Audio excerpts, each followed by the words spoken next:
अर्णव बरोबर भांडण झाल्यानंतर अंजलीने घर सोडलेलं आहे आणि आता घर सोडून गेल्यानंतर या राकेशचं खरं रूप, नीच राकेशचं खरं रूप अंजली समोर हळूहळू यायला सुरुवात होणार आहे। तर प्रेक्षकांनो, नम्रताने सुद्धा इकडे आकाशला आता राकेश विरोधात सगळं काही सांगण्याचा निर्णय घेतलेला आहे। या राकेशच्या विरोधात सगळे पुरावे अर्णव आणि ईश्वरीला लवकरच मिळणार आहेत आणि या वल्लरी मामींचं सत्य सुद्धा घरच्यांच्या समोर लवकरच येणार आहे। तर प्रेक्षकांनो, आपल्या सगळ्यांची आवडती मालिका तू ही रे माझा मितवामध्ये जबरदस्त ट्विस्ट लवकरच येणार आहे। आता आपल्याला मालिकेत पाहायला मिळत असतं की अंजली घर सोडून जात असते आणि अर्णव तिला नको नको म्हणत असतो। आजी सुद्धा, अगं अंजली घर सोडून जाऊ नकोस, तुला 8वा महिना आहे। आता अंजली ऐकत नाही आणि या राकेशला घेऊन घर सोडून जाते। हा राकेश मात्र स्वतःच्या मनामध्ये स्वतःच्या बायकोला मूर्ख म्हणत असतो, बावरट म्हणत असतो। ही का म्हणून घर सोडत आहे बरं? हिच्यामुळे मी पुन्हा रस्त्यावर आलो आहे, रस्त्यावर राहायला नको म्हणून हिच्याशी लग्न केलं आणि हिच्या बावरटपणामुळे मला पुन्हा रस्त्यावर यायला लागले। त्या घरामध्ये सगळं काही ऐकतं मिळत होतं, मला काहीच करण्याची गरज भासत नव्हती आणि आता हिच्यामुळे खाण्यापिण्याची सुद्धा वांदी झाली आहे। आता अंजली घर सोडून गेली आहे म्हटल्यानंतर अर्णव स्वतःला खूपच त्रास करून घेत असतो। कपाटातील आईचा फोटो हातामध्ये घेत आणि त्या फोटोकडे पाहतच रडत असतो आणि ईश्वरीला म्हणत असतो, माझीच चूक आहे, माझ्यामुळेच ताईचं सगळं आयुष्य बर्बाद झालं आहे। त्या माणसाबरोबर लग्न करण्या अगोदर मी त्याची सगळी चौकशी करायला हवी होती। माझ्या ताईच्या बाबतीतच असं का घडलं असेल? हा नीच माणूस माझ्या ताईच्या आयुष्यात का बरं आला असेल? आणि माझ्या ताईला आता कसं कळणार की तो माणूस तिच्या पात्रतेचा नाहीये? आता अर्णव खूपच रडत असतो आणि त्रास सुद्धा करून घेत असतो। तेवढ्यातच आता ईश्वरी म्हणत असते, सर तुम्ही धीर सोडू नका, आपण लवकरच त्या माणसाच्या तावडीतून ताईंना सोडवून आणूया आणि ताईंना एक ना एक दिवस आपलं म्हणणं नक्की पटेल। त्यावेळेला आता अर्णव म्हणत असतो, हे कधी होणार ग, कधी होणार?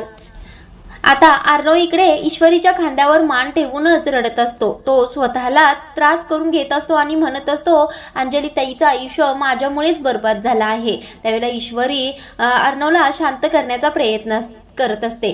तेवढ्यातच इकडे आता राकेश आणि अंजली रस्त्यावरून चालत असतात। आता अंजलीला उन्हाचा खूपच त्रास होत असतो आणि तिला भूक सुद्धा लागलेली असते।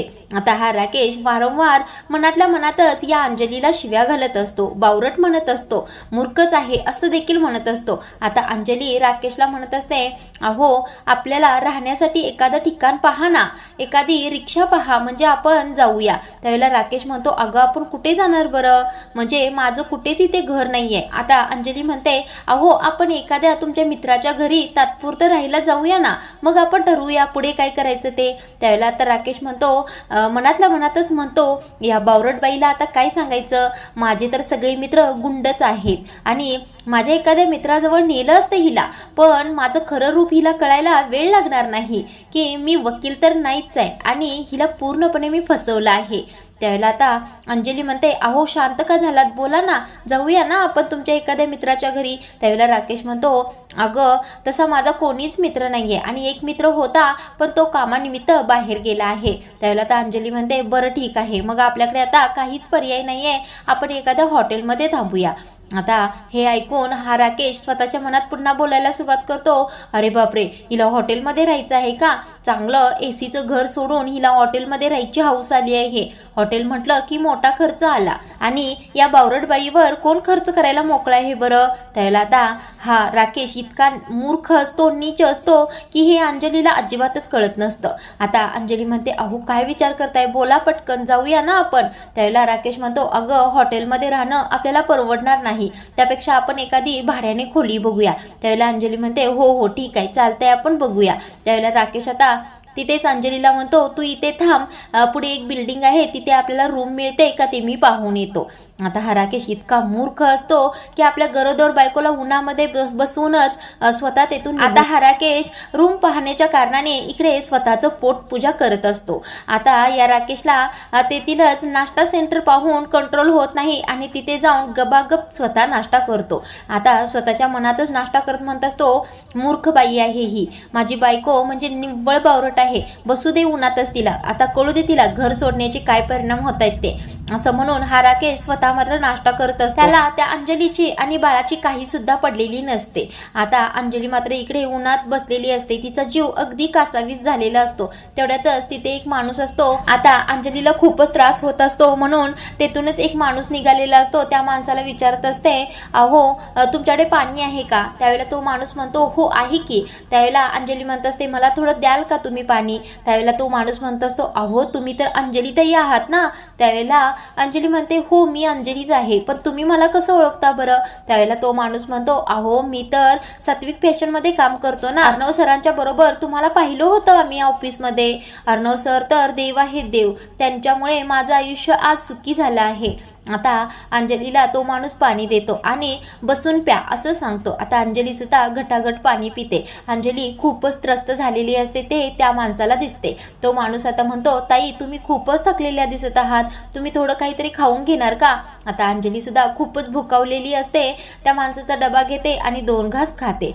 आता अंजली खातच असते. तेवढ्यातच तो माणूस अर्णवविषयी सांगायला सुरू करतो. मागच्याच वर्षी माझ्या मुलीचं ऑपरेशन झालं आणि ऑपरेशनचा सगळा खर्च अर्णव सरांनीच उचलला, म्हणून आज माझी मुलगी माझ्याजवळ आहे. आता तो माणूस म्हणत असतो, अर्णव सर तर साक्षात देव आहेत देव, गरिबांचा देव आहेत. आज त्यांच्यामुळे कित्येक जणांचं आयुष्य सुखी झालं आहे. त्यावेळेला अंजली आता अर्णवची स्तुती ऐकून घास तिथल्या तिथेच ठेवते आणि जेवतच नाही. आता तो माणूस म्हणत असतो, ताई खाऊन घ्या ना. त्यावेळेला ती म्हणते, नको माझं पोट भरलं आहे. त्यावेळेला तो माणूस काय करतो, अंजलीला म्हणतो, ताई मी तुम्हाला घरी सोडू का? तुम्हाला माझी काही मदत हवी आहे का? त्यावेळेला अंजली म्हणते, नाही मला काहीही मदत नको आहे, माझे मिस्टर आहेत माझ्यासोबत, तुम्ही इथून जा आता. त्यावेळेला तो माणूस तेथून निघून जातो. हिचा मिस्टर म्हणजे आता हा राकेश इकडे गबागप नाश्ता करत असतो आणि स्वतःच्या बायकोची काहीच काळजी वाटत नसते. आता हा निर्लज्ज माणूस एक 20 रुपयाचा नुसता वडापाव अंजलीसाठी घेतो आणि देतो त्या बावरट बाईला असं म्हणत असतो. इकडे आता ईश्वरीची आई वल्लरी मामीचा शोध लावण्यासाठी सगळ्या स्टॉलवरून रस्त्यावरून विचारत असते, इथे कुठे CCTV कॅमेरे लावले आहेत का? त्यावेळेला आता ईश्वरीच्या आईला म्हणजे सुप्रियाला काहीही पुरावा मिळत नसतो, म्हणजे कुठेच तिथे CCTV कॅमेरे लावलेलेच नसतात. आता मात्र या सुप्रिया इथेच सगळ्या रस्त्यावर भटकत असतात. तेवढ्यातच मामा आणि वल्लरी मामी गाडीतून कुठेतरी जात असतात. आता दुरूनच मामांचं लक्ष सुप्रियावर जातं आणि ते म्हणत असतात, अरे सुप्रिया ताई ते काय करत आहेत बरं? आता सुप्रियाचं नाव ऐकल्यानंतर वल्लरी मामींना चांगला घामच फुटतो. आता या वल्लरी मामी नेहमीप्रमाणे मामांना दाब ठोकायला सुरू करतात की या सुप्रियाला अजिबात लिफ्ट वगैरे काही द्यायचं नाही, तिला जर गाडीत घेणार असाल तर मी चालत्या गाडीतून उडी मारणार आहे. मामा सुद्धा गमतीने म्हणतात, चल मार उडी, तुला काय करायचंय ते कर, तुझ्या धमकीला मी घाबरणार नाही, पण माझ्या विनबाईंना मी लिफ्ट देणारच आहे, त्यांना जिथे कुठे जायचं आहे तिथे मी त्यांना सोडणारच आहे. आता मात्र मामी मामांशी चांगलाच वाद घालत असतात की त्या सुप्रियाला अजिबात गाडीमध्ये घ्यायचं नाही. मामा मात्र हो मी घेणारच आहे असं हट्टाला पेटलेले असतात. हे मामा सुप्रियाकडे गाडी नेतच असतात. या वल्लरीचं सत्य समोर येतच असतं. तेवढ्यातच आकाशचा फोन येतो. आता मामा पटकन आकाशचा फोन उचलतात. त्यावेळेला आकाश म्हणत असतो, अहो बाबा पटकन घरी या, एक मोठा प्रॉब्लेम झाला आहे. आता हे ऐकून मात्र मामा खूपच घाबरतात आणि गाडी रिटर्न घेतात. आता मात्र या वल्लरी मामीला चांगलाच आधार मिळालेला असतो. आता सुप्रियाचं लक्ष मामांच्या गाडीकडे जातं आणि मामा दिसतात. आता वल्लरी मामी दिसू नये म्हणून ती गाडीची सीट खाली करतात आणि पटकन तिथेच खाली झोपलेलं नाटक करतात. आता सुप्रियाला फक्त मामाच दिसतात आणि या वल्लरी मामींचा चेहरा दिसतच नाही. आता मामा यू टर्न घेऊन गाडी पाठीमागे वळवतात आणि घरी निघून जातात. त्यावेळेला ईश्वरीची आई स्वतःच्या मनात विचार करत असते, यांनी अचानक अशी गाडी का वळवली बरं? आता मामा मात्र पटकन घरी निघून येतात. या वल्लरी मामी स्वतःच्या मनात विचार करत असतात, बरं झालं आज मी हिच्या तावडीतून सुटले. आता इकडे घरी आल्यानंतर कळतं की अंजली घर सोडून गेली आहे. आता मामा अर्णवला म्हणत असतात, असं कसं अंजली घर सोडून गेले बरं? अर्णव तू अडवायचं नाहीस का तिला? त्यावेळेला आजी म्हणतात, अरे आम्ही खूप अडवण्याचा प्रयत्न केला पण ती थांबलीच नाही, ऐकण्याच्या मनस्थितीतच नव्हती. आता मामी म्हणतात, अरे 8वा महिना सुरू आहे तिला, त्यात तिला बीपीचा त्रास सुरू झाला आहे. अशा अवस्थेत उन्हामध्ये कुठं बसले, काय खाल्लंय काय माहीत, तिची काळजी आपण नाही घेणार तर कोण घेणार? त्यावेळेला अर्णव आता मामींवर चिडतो, मामी आम्हाला सुद्धा हे कळतं आणि आम्ही तिला थांबवण्याचा प्रयत्न केला पण ती थांबली नाही. त्यावेळेला या मामी सरळ ईश्वरी ईश्वरीवर सगळा आरोप घालतात आणि म्हणतात हे सगळं ह्या ईश्वरीमुळेच झालं आहे, हिला तिच्या मैत्रिणीला न्याय मिळवून द्यायचा होता म्हणून सगळं खापर जावई बापूंच्या माती फोडलं आणि अंजली घर सोडून गेली. आता पुन्हा मामा चिडतात आणि म्हणतात तू जरा गप्प बसशील का वल्लरी, आणि ईश्वरीला म्हणतात तू हिच्या बोलण्याकडे अजिबात लक्ष देऊ नकोस. आता मामा सुद्धा अंजलीला फोन करण्याचा प्रयत्न करत असतात पण अंजली काही केल्या कुणाचेच फोन उचलत नसते. त्यावेळेलाच आता अर्णवला त्या माणसाचा फोन येतो ज्या माणसाने अंजलीला पाणी दिलेलं असतं आणि डब्बा खाण्यासाठी दिलेला असतो. तो माणूस अर्णवला म्हणत असतो अर्णव सर मी सात्विक फॅशन मधून बोलत आहे. त्यावेळेला अर्णवला वाटतं की कामासाठीच फोन आला आहे म्हणून बोला काय काम आहे असं अर्णव म्हणतो. त्यावेळेला तो माणूस म्हणतो अर्णव सर अंजली ताई इथे रस्त्यावर एकट्याच बसल्या आहेत, घरी काही झालं आहे का, त्या खूपच त्रस्त दिसत होत्या. त्यावेळेला अर्णव म्हणतो काय माझ्या ताईला पाहिलं तुम्ही, कुठे आहे माझी ताई, सांगा पटकन सांगा. आता तो माणूस पटकन जिथे अंजली बसलेली असते तेथील पत्ता सांगतो. आता अर्णवचा जीव इतका कासावीस झालेला असतो की माझी ताई उन्हामध्ये अशी बसली आहे. त्या माणसाने अर्णवला पत्ता सांगितलेला असतो. आता हा माणूस अर्णवला अंजली विषयी सगळी माहिती देतो आणि पत्ता सुद्धा देतो. तेवढ्यातच अंजलीला इकडे खूपच त्रास होत असतो आणि तिला भूक सुद्धा लागलेली असते. आता ती राकेशला फोन लावते आणि राकेशला म्हणते अहो तुम्ही कुठे आहात, या पटकन इकडे. त्यावेळेला राकेश म्हणतो अगं येतच आहे, आपल्याला रूम तर मिळायला पाहिजे ना, तुझ्यासाठीच मी एवढं प्रयत्न करत आहे. आता हा राकेश पुन्हा अंजलीला म्हणत असतो अंजली तुला जर एवढा त्रास होत असेल तर आपण पुन्हा घरी जायचं का, तुला आणि बाळाला त्रास व्हायला नको म्हणून म्हणत आहे, बाकी काही नाही. त्यावेळेला अंजली म्हणते नाही, आता माझा नवरा सुद्धा मला सांभाळू शकतो आणि माझं संगोपन करू शकतो हेच मी त्याला दाखवून देणार आहे. त्यावेळेला हा राकेश पुन्हा रागाने फोन ठेवतो आणि म्हणतो एक नंबरची मूर्ख आणि बावळट बाई आहे, हिच्यामुळे मी आज मोठ्या संकटामध्ये येणार आहे. त्यावेळेला आता